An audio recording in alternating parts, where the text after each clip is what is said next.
Hey guys, so in today's video I will be clearing all your doubts regarding the launch of iPhone SE 2, which can also be called as iPhone 9.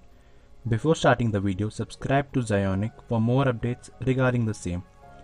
As you all know, because of the novel coronavirus, every company is facing drastic economic issues, but Apple is still taking initiatives to keep their users up to date.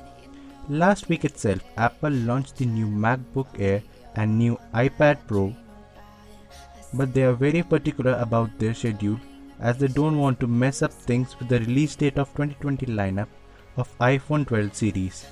Apple is facing issues of supply chain as it is already confirmed that the mass production was already under progress, but due to this pandemic, there was no support for transportation within the globe. According to MKBDH, which is one of the most reliable source for information, it is expected to be launched in the month of June, and all the previous news regarding its launch in the month of April is still not completely false. Apple can surprise us by launching within a week or two. Everything depends upon the condition worldwide due to the novel coronavirus outbreak. Whenever Apple plans to launch this iPhone, I will keep you guys updated. For this, consider subscribing to my channel Zionic. So in today's video, all I wanted to convey is that the biggest problem Apple is facing is the supply chain. I hope you liked today's video. Thanks for watching.